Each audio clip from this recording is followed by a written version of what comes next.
Hello, America. Tonight, we're in West Palm Beach, and I want to get into something that has been in the news almost every day for the past month. The Trump administration versus Harvard University. It's a showdown that is shaking the foundation of one of the oldest and most powerful institutions in America. And it's really kind of a conflict of Harvard's own making. Now, for most of America, Harvard represents the peak of elitism. Wealth and power and snobby pipe-smoking tweed jacket culture that is very far removed from the reality of average Americans. So why do we care about what happens to Harvard? Well, it's very important. The standoff between Trump and Harvard matters because it represents the battle that has been waging for at least a decade over the soul of America. Let me start first with the spark that lit this fire. Back in April, the Department of Homeland Security, led by Secretary Kristi Noem, sent Harvard a list of demands for records on foreign students, specifically any involved in, and I quote, illegal, dangerous, or violent activity, protests, or anything that might disrupt the campus. Well, Harvard failed to meet the DHS deadline for submitting the information, so the Trump administration announced that Harvard can no longer enroll international students. Now, Harvard has about 7,065 or 6,700 foreign students. That's 27% of the entire student body. So that'd be kind of a gut punch to Harvard's prestige and especially its wallet. But Harvard sued. Last week, a federal judge blocked the Trump administration from terminating Harvard's student visa program, at least for now. The judge wants to maintain the status quo while Harvard and the government work things out. But will they? Meanwhile, the Trump administration has decided to pause all new student visa interviews across the board while they consider expanding social media vetting for foreign applicants, which, I don't know, after all the pro-Hamas tent cities that sprang up on college campuses last year, kind of seems like a pretty wise move to me. Now, this could slow visa processing to a crawl, and places like Harvard, who rely on the cash cow of foreign students, are sweating bullets. Now, speaking of dollars, this is the main pressure point Trump is using against Harvard, because Harvard doesn't care about, its students as much as they care about the bottom line. The Trump administration has already frozen over $3 billion in federal funding to Harvard. That's research grants, contracts, you name it, it's off the table. Now, Harvard is sued to get the money back, claiming that stopping the funding is somehow a First Amendment violation because it's the government trying to gain control of Harvard's academic decision-making. By the way, just so you know, Harvard has a $53 billion, with a B, billion-dollar endowment. It's more of a hedge fund than it is in a university at this point. It, by itself, is now richer than the GDP of 120 nations. Well, technically, it's still classified as a private university, so it gets all kinds of tax benefits. Harvard's property, tax exempt. Donations to Harvard, tax exempt. And until now, that $53 billion endowment has been almost entirely tax-free. Now, Congress is finally waking up, working on a bill to tax giant university endowments, which I think is good. If it passes the Senate, Harvard could be looking at about $850 million in taxes every year. Oh, Lovey's not going to like that. So with all of the wealth and the tax exemptions, why does Harvard still get so much money from you, the taxpayer?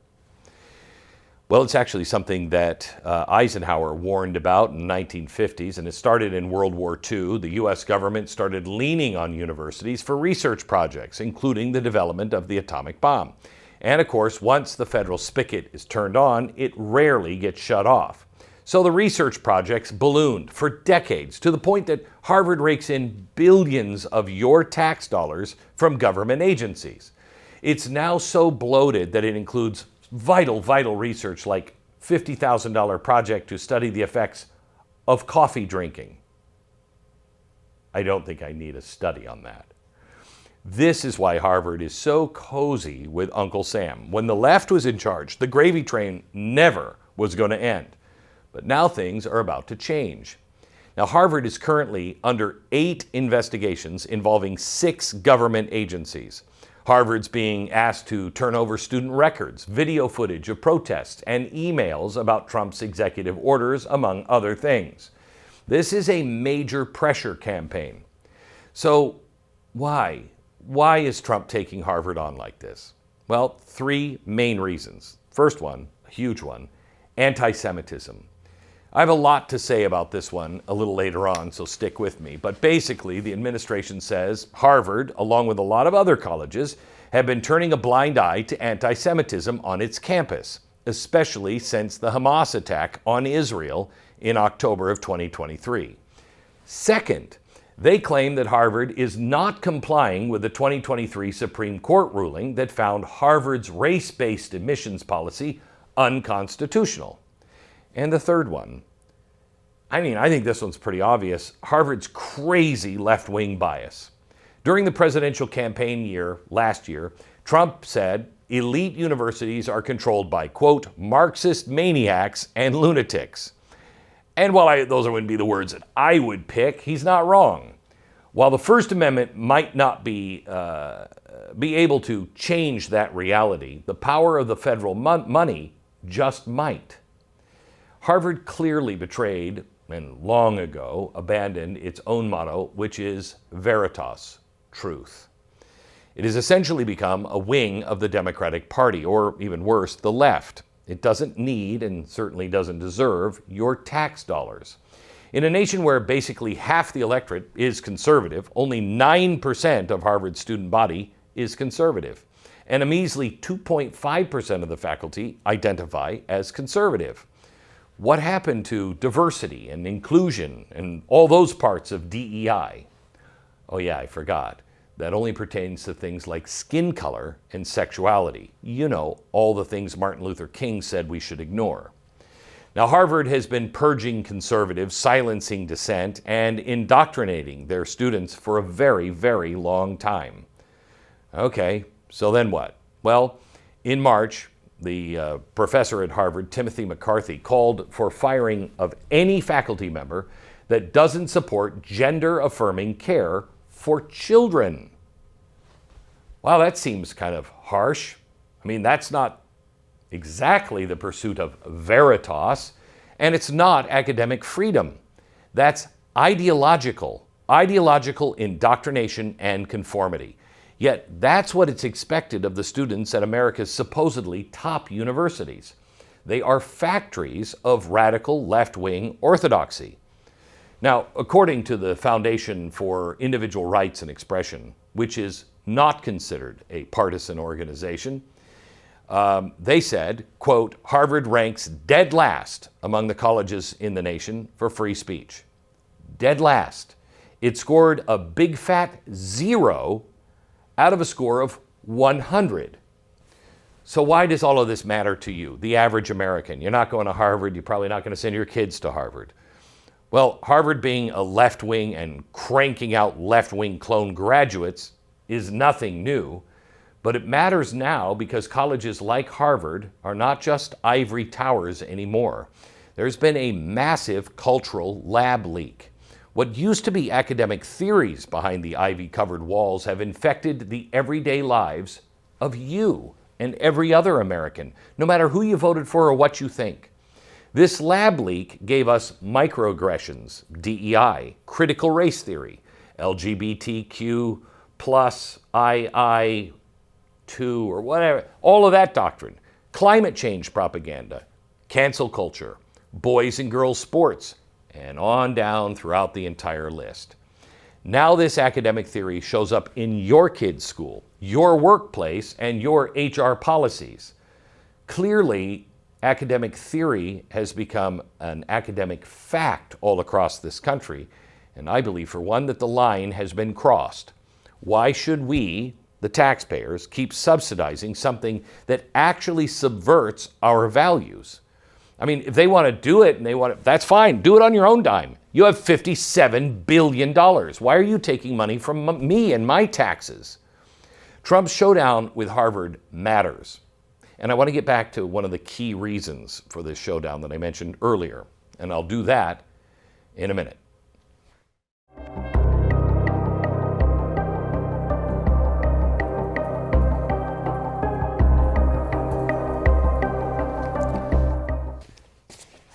Well, welcome to you, Woketopia, citizen. Your current wireless provider would like to welcome you to your new home, where free speech is canceled, tax dollars go to abortion abroad, and a chunk of your phone bill funds all of it. Please enjoy our state-improved entertainment, government-aligned political donations, and of course, your mandatory monthly payment to continue living in this brave new phone plan. Or you could not participate in any of that. I mean, I don't care. If you want to send your money there, that's fine, but I thought I was sending my money to Verizon. I didn't know I was actually sending my money through Verizon to Planned Parenthood. Patriot Mobile is like a passport back to common sense, a company that shares your values, supports the Constitution, and donates to pro-life, pro-freedom, and first responder organizations. The coverage is really, really good. The service is strong. And unlike your old carrier, they don't think you're the problem with America. So cancel your residency in Woketopia. Switch to Patriot Mobile. Patriot Mobile. Start living in a country that still makes sense with mobile service that you love and is not working every time you make a phone call or you text somebody. They're working against you and your values. Right now, go to patriotmobile.com/Beck or go and call them at 972-PATRIOT. 972-PATRIOT. Get a free month of service when you use the promo code Beck. Switch today. patriotmobile.com/Beck. 972-PATRIOT. What does the research dollars have to do with the way students treat each other on campus? It doesn't have anything to do with one another. It's been long established that when you're getting federal taxpayer dollars, that there are going to be strings attached to that. It's been similar with other Democrat administrations and other schools, what too. does the university want Harvard to do? Well, I think they probably want Harvard not to be hostile to Jewish students as a starting point. That's not what they've said. As Larry Summers himself... Actually, I think it is what Trump has said. How amazing is that? Here's a black woman who doesn't understand withholding dollars because of the mistreatment of students because of who they are. I mean, she doesn't get it. What does mistreating Jewish students possibly have to do with getting federal money? I don't know. One of the main reasons the Trump administration is confronting Harvard is because of the anti-Semitism that they and plenty of other American colleges have allowed to fester on their campuses. If this were happening to African Americans, would you allow it? After Hamas launched its brutal, evil attack on Israel on October 7, 2023, Ivy League campuses, supposedly bastions of enlightenment, erupted in pro-Hamas protests. Okay, Columbia, Harvard, Yale, and others featured the constant "from the river to the sea" chant. What is the river to the sea? That is calling for the total destruction of all Jews. It means from one end of the country to the other end, from the river to the sea, all the Jews are out. There is no Israel if it's river to the sea. In April, Harvard released its task force report on anti-Semitism that details extensive anti-Israel bias and harassment of Jewish students on campus. Look, I don't care if you agree or disagree with Israel, but when you're calling for the death of Jews and when you are harassing them, again, what would Martin Luther King say about this? When pro-Palestinian students at Harvard occupied an administrative building overnight, a faculty dean, quote, brought them burritos for dinner. That's an example of the kind of garbage response by Harvard that prompted a congressional hearing in December of 2023. Here's New York's representative, Elise Stefanik, questioning Claudine Gay, who was the president of Harvard at the time. Watch. Does calling for the genocide of Jews violate Harvard's rules of bullying and harassment? Yes or no? Anti-Semitic rhetoric. And is it anti-Semitic rhetoric? Anti-Semitic rhetoric when it crosses into conduct that amounts to bullying, harassment, intimidation, that is actionable conduct, and we do take action. So the answer is yes, that calling for the genocide of Jews violates Harvard Code of Conduct, correct? Again, it depends on the context. It does not depend on the context. The answer is yes, and this is why you should resign. These are unacceptable answers across the board. This is incredible. It depends on the context. Imagine. So having the Klan on campus calling for the rounding up and the genocide of black people, is that a violation of your standards? Well, it depends on the context. What context makes genocide okay? Shortly after that hearing, Claudine Gay did resign from Harvard, but that did not cure the anti-Semitic disease on Harvard's campus because Jewish students continue to be harassed, intimidated, and made to feel like strangers in their own country. Harvard's anti-Semitism has been simmering now for years, and now it's boiling over. And it is hard to take their own task force report too seriously when things like this continue happening. For their graduation ceremony a couple of weeks ago, Harvard Divinity School picked as their class marshal for the ceremony, guess who? A student who reportedly assaulted a Jewish classmate during an anti-Israel protest in 2023. You know, just like Jesus would do in the Divinity School. Another student tied to that same assault was recently handed a $65,000 Harvard Law School fellowship to work on the Council of American Islamic Relations. Wow. After everything that has happened since October 7th, 2023, is that just being tone deaf? That's a slap in the face to every Jewish student at Harvard and quite honestly, anybody who cares about how we treat other human beings. And it's not just Harvard. Last week, radicals draped in, their fancy little scarves all took over Columbia, the university school library, and paraded into Manhattan criminal court, demanding that their cases be dismissed. And why wouldn't they think they could get their own case thrown out when Manhattan DA Alvin Bragg has been doing just that? Last year, Bragg dismissed dozens of cases against students who were arrested for occupying another building during the chaos at Columbia. No accountability, no consequences, just a get-out-of-jail-free card for thugs who think trapping Jews in libraries is heroic. Do you remember that scene? Harvard and other elite schools have spent decades fostering these radical environments. Let me show you. This is the president of MIT's class of 2025 speaking at graduation just last week. But you prevailed because the MIT community that I know would never tolerate a genocide.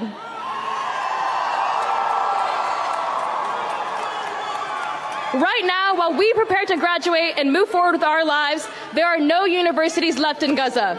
We are watching Israel try to wipe Palestine off the face of the earth, and it is a shame that MIT is a part of it.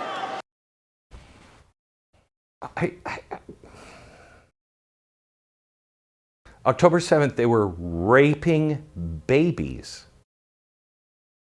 I mean, we didn't stop wiping out the Nazis until the Nazis surrendered. And it had nothing to do with the Germans. It had everything to do with the Germans or any other nationality that had become Nazis. I mean, how can you have so much education and so little actual wisdom? These people don't even know how to think. When you let anti-Semitic actions slide, when you mainstream hate by refusing to punish it, you are rolling out the red carpet for more and more hate and violence. And what does mainstreaming hate look like in the real world? Well, we found out over the weekend in Boulder, Colorado, didn't we? An illegal immigrant from Egypt allegedly firebombed a peaceful Jewish protest. I hate saying allegedly. I know I have to say it because of the editors and everybody else, but allegedly the guy admitted to it. We have him on tape. Anyway, a group was marching, as they do every Sunday, in support of the Jewish hostages still held by Hamas in Gaza. The man reportedly used a makeshift flamethrower and shouted "Free Palestine" as he burned 12 people, including an 88-year-old woman who survived the Holocaust. 8 victims, 8 were hospitalized. One witness told the local news that the victims, quote, had skin basically melted or hanging from their legs, end quote. Now, according to court documents, the Egyptian suspect was denied the purchase of a gun because he was an illegal immigrant. So he learned from YouTube videos how to make Molotov cocktails instead. He told police that he'd conduct another attack again if he could. Just 10 days before that attack, 2 young Israeli embassy staffers were gunned down outside the Capitol Jewish Museum in Washington, D.C. Do you know what they were doing there? They were trying to figure out ways they could help the Palestinian people. But that didn't matter. They were Jews. So this alleged killer, a 31-year-old man steeped in left-wing university culture that has been marinating in anti-Israel rhetoric for years. In his case, he went to the University of Illinois, Chicago. I'm not saying he was specifically brainwashed to murder people there, but I'm not saying it either. He apparently became obsessed with Gaza after the October 7th attack, which was fueled by his affinity for the oppressed. Now, where would someone learn to be triggered by this idea of the oppressed and the oppressor?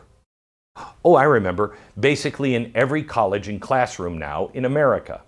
Ironically, these colleges have a limited menu of those who qualify as oppressed, and somehow Jews never, ever seem to qualify.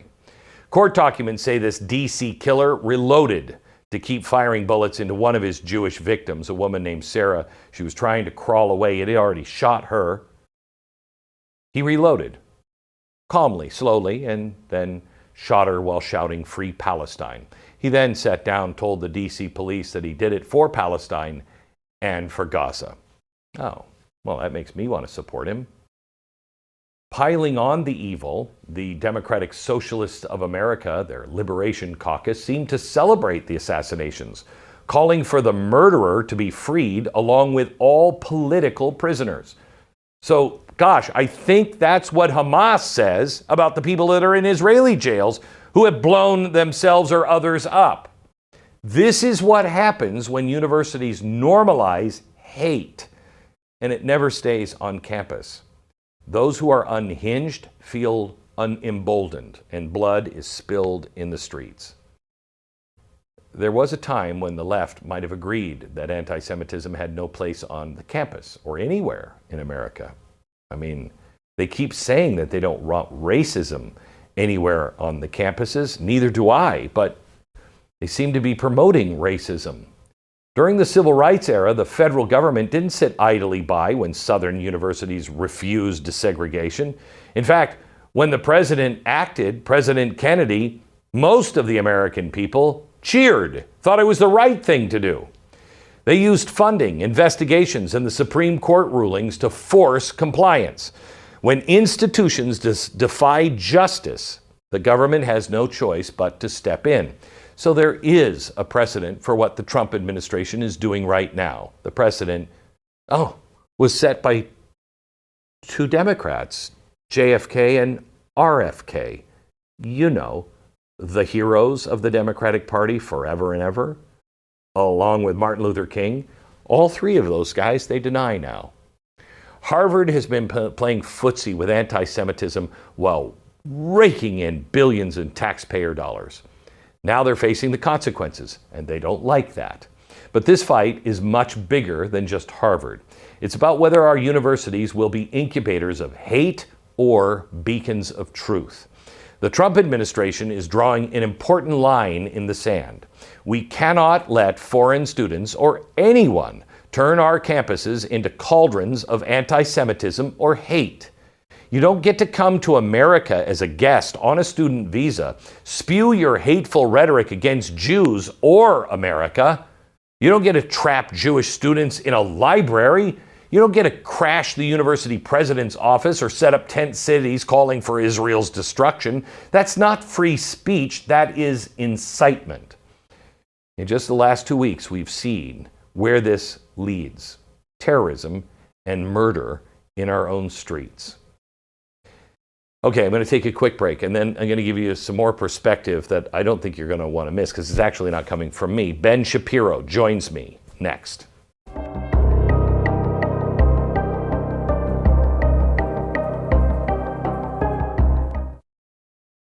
Joining me now is the best-selling author and host of The Ben Shapiro Show, my good friend, Mr. Ben Shapiro. Hi, Ben. How are you? Hey, doing okay. How are you doing? Very good.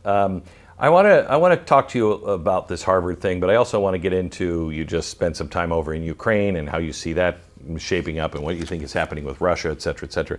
But let's start with Harvard. Is this just a way for Trump to score points with his political base, or is this actually vital or important for Trump to do with Harvard? I mean, I think that it's really important. It really has less to do with Harvard specifically as an institution and more to do with colleges and universities generally, because what he's doing is he's using the Civil Rights Act essentially as a lever to go after Harvard, to point out that they actually have to abide by the Civil Rights Act. And then on top of that, he is stacking a bunch of well-founded critiques about the insane leftism and the sort of propaganda churn factory that Harvard is. And that's a shot across the bow to a bunch of other universities and colleges. He's taking a couple of different tactics. Some of them are legally questionable in the sense that they will probably be struck down by courts. Some of them less so. So forward-facing grants, for example, he does have the capacity to simply deny Harvard forward-facing grants unless they do some of the things that he wants. Those are not guaranteed to Harvard University. Withdrawal of their tax-exempt status, that likely goes to court. It's hard to see that that survives, for example. So some of the things he's doing are likely to survive a court challenge. Some are not. But the warning is really to all the other sort of colleges and universities that they ought to think pretty seriously about how they've been orienting themselves over the course of the last 50 odd years, or they too could lose research status. And again, when he's depriving Harvard, for example, of research dollars, which is one of the ways he's creating leverage, what he's really doing is he's saying to other colleges and universities, if you guys decide not to participate in the same sort of propagandistic left-wing anti-American activity, maybe those research dollars are coming your way. And maybe the people who would have gone to Harvard decide to instead swivel and come to your university instead, which is not a terrible outcome. So, Ben, I really don't understand how the anti-Semitism, the bullying of Jews, just because you're Jewish, the calling for the death of Jews, river to the sea, how that is not absolutely parallel with Martin Luther King's message and the way RFK and JFK handled the universities back in the 1960s when we were talking about, hey, let's not round up blacks and kill blacks and harass blacks. Let's let everybody be. How is this not exactly the same story? Right. So that's the point the Trump administration is making. They're saying the Civil Rights Act does, in fact, cover Jews. And if it covers Jews, well, then it covers Jews in the same way that it would cover blacks or Hispanics or women or any other group that is covered by the Civil Rights Act. And so a lot of the sort of blowback has been along the lines of claiming that, well, when you say that all Zionists should be killed, you don't really mean Jews, you just mean Zionists, which is a pretty dicey proposition, given the fact that Judaism has a fairly long history of being in favor of a state of Israel, namely like a 3,000-year history of being in favor of that thing, like going all the way back to the beginnings of the Bible. But beyond that, the sort of movement from hatred of Zionists to what I really mean is if you're wearing a yarmulke on campus, I'm going to assume that you're a Zionist, and then I'm going to punch you or block you from getting to class, or I'm going to use your Jewish last name as a proxy for your politics. That obviously is violative of the Civil Rights Act. And that's the point the Trump administration is making. And so they're not wrong about that. I think what's hilarious is that the left, which has completely restructured all of American life around things like the Civil Rights Act, and Christopher Caldwell's been writing about this for years, that now they're very upset when they're being hoisted by their own petard. I mean, they're the ones who decided to use this tool against everyone they possibly could for legitimately 60 years of our history. And now Trump is saying, well, that tool is here for me too, and so I'm going to use it against you. And now they're screaming and crying about it. So you're a Harvard-educated guy. You went to Harvard Law School. You're wearing a yarmulke. What was it like when you were on campus? Is it the same way? I think that it was not friendly. I think obviously things have gotten a lot worse since October 7th.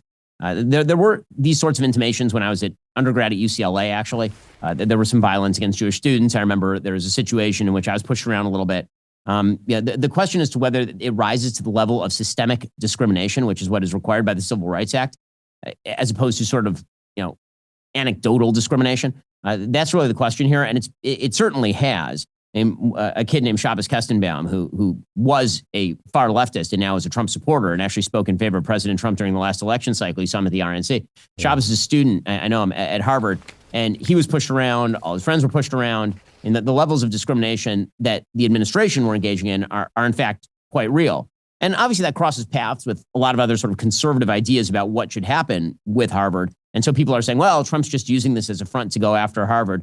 Well, I mean, even if that were to be seen to be the case, that doesn't change the fact that Harvard is in fact violating the law. So if Harvard is violating the law, then whatever consequences are stacked on that are very real consequences. And President Trump is right to go after them. Whether the anti-Semitism is sort of the foot in the doorway of going after the university more broadly, or whether, it's just the anti-Semitism issue alone. What do you say to people who say, I mean, I saw this one researcher, I lost my $60 million because of this, and I was about to cure, I don't know, tuberculosis in children. What do you say to those people? I mean, what I would say to those people is, why aren't you putting the pressure on the administration to abide by the law, as opposed to the Trump administration to continue passing money to the university in violation of the law? That's really the question. Which direction are you pressuring? Because if those researchers want their grants, what they really should do is they should go to the administration and they should tell the administration to look for an off-ramp. There are other universities that have. Columbia, for example, has been attempting to look for an off-ramp with the Trump administration for several months at this point. And there's been some talk at UCLA about looking for an off-ramp with the Trump administration. Harvard has taken the position that they're not going to negotiate, that they're not going to be pushed around, and then consequences will attend. And again, this sort of idea that the only scientific institution in America is Harvard is obviously untrue. If the money moves over to another Ivy League school, some of those researchers presumably will move over to where the other Ivy League school is doing its research. It's amazing to me because when you think of, the Klan, you think of undereducated, white guys in the woods. When you think of anti-Semitism, you think of the elites and you think of the universities. Columbia was like this back in the 1930s. I mean, they were excuse makers for the Nazis, had high-ranking Nazi officials speak at the university. I mean, this is nothing new. What is it with the universities and Jews and anti-Semitism? Well, certainly in the modern iteration, I think that it's part of a broader, overarching anti-American, anti-Western philosophy that basically says that anybody who is successful in life is a victimizer, anybody who's unsuccessful is a victim. And Western civilization is a victimizer because it's successful, and other civilizations are victims and exploited. And when you take that to the context of the Middle East, Israel's successful, its opponents are not. That means that Israel must be an exploiter. And when you take that to the context of American life, then Jews sort of violate all the rules. Because on the one hand, Jews are, by the statistics, one of the more put upon groups in terms of, for example, hate crimes, but Jews also happen to be more statistically wealthy, higher income, better educated than sort of the average. And so they violate the matrix that the left has created for every group, right? If the idea for the left is lack of success equals you have been exploited and victimized, then what that means is that Jews violate that because Jews are disproportionately successful, just economically speaking and educationally speaking, and yet they are also disproportionately victimized in terms of hate crimes. That means that actually they can't be victims. That means, in fact, they should be victimized. They must be secret victimizers, which means they sort of deserve anything they get. And this is what I say to people who are not Jewish and not concerned about this issue. I totally get it. Why would you be concerned about this issue specifically? It's not about that. There's a reason why the people at Harvard who are protesting in favor of Hamas and blocking Jews also hate white people, also hate America, also hate Christians. Right? The idea is that the whole system is corrupt and bad. And anybody who's a disproportionate beneficiary of the system constructed the system for their own benefit. And by that, they don't just mean Jews. They mean anybody who's successful. That means, if this is why you'll hear the same people declaiming about Jews who are talking about white privilege. It's the same exact people. Right. But I would think that you might notice that if you're going to Harvard or you're educating students at Harvard, you're the most successful in the academic world. You would think that that would apply to them too. Somehow or another, they miss that. Well, I think they buy extra legitimacy from their friends by dissociating from their own level of success. So what they will say is, yes, I am privileged, right? I'm the person who got through the system, but that doesn't mean that I'm blind to the predations of the system. Like, it makes them even more wonderful, and it makes them even more morally righteous, right? You saw this from like Michelle Obama, right? She goes to Princeton University and gets every opportunity, and then writes her thesis at Princeton University about how Princeton is racist. And it's that sort of mentality writ large. So let me tell you something I'm concerned about. I was talking to Alan Dershowitz today, and we were talking about how he believes that the Supreme Court in the future, and he's not for this, I'm not for this, but he's warning that he thinks the Supreme Court is going to start to look at free speech differently, that we're going to have some more limits on free speech because of safety. What do you think of the argument from some that this is Trump just limiting the free speech at Harvard University? Well, again, the case that I'd make is that if you believe that Trump is limiting free speech at Harvard, then what you really should be blaming is the Civil Rights Act that he's invoking, not President Trump. I noticed you were all very happy to limit the free speech of every conservative on campus. My entire college career and law school career and up till now, you were perfectly willing to limit the free speech of every conservative on campus for literally years, banning people from the public space for saying that men weren't women and such. So I'm a little bit, let's say I take your complaints about free speech with a grain of salt if you're one of those. If you're sort of a free speech libertarian, you have been all the way, then I get it. But the thing you're actually complaining about is not President Trump. What you're actually complaining about is the system of law that was set up in the 1960s in which anti-discrimination law, which may very well be unconstitutional just on sort of a raw First Amendment level, was given the okay by the Supreme Court of the United States. I think there actually is a fairly solid legal case to say that anti-discrimination law, especially when applied to speech, is violative of the First Amendment, but that's not the world in which we live. So if you're angry at the system, be angry at the whole system, not just President Trump, as I say, invoking the same rules that the left has been utilizing itself for 60 years at this point. With chaos that is on the rise in seemingly all sectors all around the world, especially the West, are you concerned at all about this, the possibility of the Supreme Court starting to say, we need more security, so we're going to have to limit speech? Because if you don't like Israel, you don't like its government, you don't like its people, fine, you can say that, but not incite people.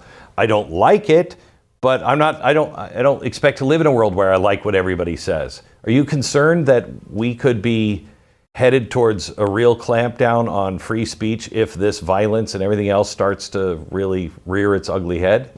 I mean, I've been worried about that for a very, very long time, actually. But I think that we ought to sort of distinguish between iterations of free speech and what we mean when we talk about them. So if you're talking about the application of the Civil Rights Act on campus, you are talking about the specific application of a federal law that creates a discriminatory environment, which the Supreme Court has said is not a speech issue. Now, again, I may disagree with that. You may disagree with that. That's what the Supreme Court has said as far as free speech. If what people are complaining about for Trump is, why won't you allow this visa holder to hate America? And Marco Rubio is saying, well, we can deport that guy. He's a guest in the country. We don't need to have somebody who hates America. To me, that's just common sense. I don't see why free speech to that extent needs to apply to people who are not American citizens or even green card holders. And I think that that is just good policy. If what you're talking about is, should any American citizen be allowed to criticize whomever they want? Of course, the answer is yes. And there is a difference in the law between that and incitement, which is to say, you should go kill X. If you say you should go kill X, that's incitement. Right. It's a violation of the law. That's not the same thing as saying, I really hate that guy. He's a schmuck. Right? That's not the same thing by any stretch of the imagination. More with Ben Shapiro in just a minute.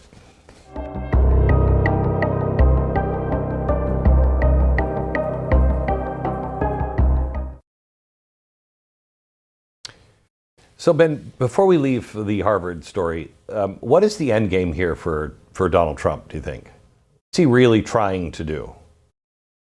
I think what he's really trying to do is get Harvard to open itself up to criticism. And I think that he's pretty much said that. He's talked about everything from reconstituting the Harvard board to forcing them to acknowledge their levels of discrimination and take active measures in order to fix that.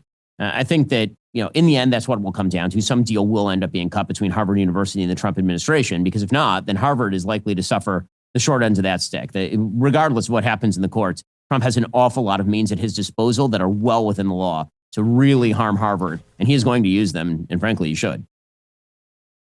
I'm always concerned about seeing things, and so far I'm not concerned because it is the Civil Rights Act that he's using. I'm not concerned about this, but I am concerned that the other side learns and says, oh, well, you want a vendetta, we can do that too now. Are we opening any doors that shouldn't be opened?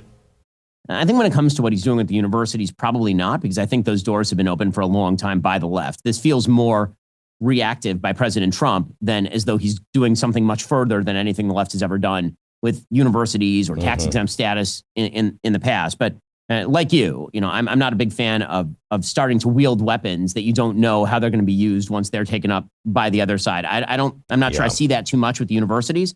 What I would hope, in the future, and this is true for a lot of President Trump's policies, I like a lot of the ends President Trump is pursuing. I wish the means were more calibrated toward achieving those ends, because I think that a lot of mess is being made that doesn't necessarily need to happen. And that's actually in some ways inhibiting his agenda rather than helping it. Speaking of weapons, and you don't know how they're going to be used, what happened over the weekend in Russia was stunning. I think war has changed forever. What's your take on that? I mean, first of all, just on a pure military level, it's a brilliant operation. I mean, to be able to plan and execute an operation where you're hitting simultaneously dozens of sites, plan that a year in advance, do it remotely, and be able to take out heavy weaponry of your opponent is an amazing feat of logistics just on its face. It obviously raises the risk every time you do this sort of stuff. It opens the possibility of people doing similar things against allies. You could see that sort of thing used against the United States by the Chinese in case of some sort of standoff over the Taiwan Strait. For example, I don't think it's Ukraine's fault if China were to do something like that. My guess is China has developed its own capacities that would surprise us. But obviously, it is a new technique, and we are in a new world of warfare itself. And that has been made very apparent over the course of the last couple of years, for sure. I was just talking to the president about, I think we should stop building these aircraft carriers and anything that is experimental over the horizon that is built on these big systems. With AI right around the corner, AGI right around the corner, and with what we're seeing with drones, I don't think you can predict what's coming next. And, in a couple of years, AI is going to reshape all of warfare. And I don't know if it's going to be, for the better or not. We're entering a really scary world. Oh, for sure. It's definitely scary. It's the unknown. And there are kind of the known unknowns, like the operation that Ukraine just pulled off, which, was foreseeable. And then there are the unknown unknowns, just stuff that we haven't even thought of yet. And that sort of stuff is going to materialize over the course of the next few years. I mean, it's the reason why Taiwan remains such a hotspot. I think everybody right now is focused on Ukraine, focused on what's going on in the Middle East. But the real hotspot that people have stopped talking about so much and need to put their focus on immediately is Taiwan. Because if China decides that they wish to get adventurous over Taiwan, that particular conflict, the destruction of TSMC and embargo around Taiwan, really could crater the world economy. And it's very difficult to see at this point in time if the United States has either the will or the resources to actually deter such an attack or a blockade on Taiwan. And so we really need to be redoing our military readiness, our supply chains. We ought to be getting significantly more creative about how we do our military contracting in this country. This point's been made by some of my friends over at Palantir. They happen to be correct about it. But yeah, I mean, we're in a new world, and sort of the way that military operations have been done before is changing, and that means the way that we supply our military has to change pretty radically. When you look at your conversation over in Ukraine, what did you learn over there? What did you take away with the idea of the opportunity for peace? Is it going to happen? I think the opportunity for peace is entirely dependent on what Vladimir Putin wants, was my takeaway. When I was there and I had the opportunity to speak with Vladimir Zelenskyy, and we were off camera, and one of the things that I said to him is, you should give President Trump the rare earth minerals deal. Right? It's something that President Trump is correct to want, and it's something that you should work with him to achieve. And he did it. Vladimir Zelenskyy has said that he will do a 30-day ceasefire, no preconditions, today. He went to Turkey himself in order to try and negotiate face-to-face with Putin at the behest of President Trump. And so, I've yet to see a thing that President Trump is asking Zelenskyy to do, at least in the last month or so, since that really sort of that very confrontational tete-a-tete in the Oval Office. Since then, Zelenskyy has really backed down. And the question is, has Putin evidenced any desire whatsoever to back down on any front? And that's the thing where I'm still waiting to see like any moves by Vladimir Putin that suggest that he's ready to end the war. I think Putin right now believes that he can simply outlast. And his plan is pretty simple. If he can outlast American support, there actually is a gap in armament supply between a curtailed American supply and a revved up European supply. So we tend to think, okay, so we rev down the money, the Europeans rev up the money, the gap gets filled, we just don't have to pay for it. Great. The problem is that the weaponry that the Ukrainian military is built on is largely American-based weaponry. And so the replacement of that weaponry takes a while. It takes like 18 months. And so in that gap, that would be the moment where Vladimir Putin could ramp up if the weaponry kind of went away, in the same way that in Afghanistan, the entire Afghan military was based on American overflights and overwatch. And then we removed that and the military just disintegrated. I think that is one of the concerns in Ukraine. Now, again, they're much more technologically sophisticated than the alliance was in Afghanistan. They have an independent force that's fighting on the ground. Right? It is not Americans fighting on the ground or allied forces fighting on the ground. It's Ukrainians fighting on the ground.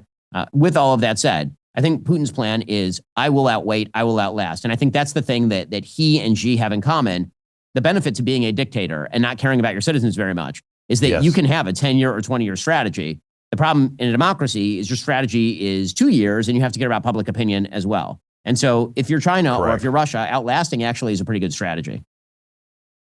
Let me switch to another war that's going on. Elon Musk just came out earlier today and said he wants everybody to call Congress and reject this big, beautiful bill.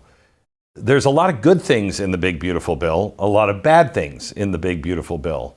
What's your take on this, on Elon Musk and how this bill is being put together?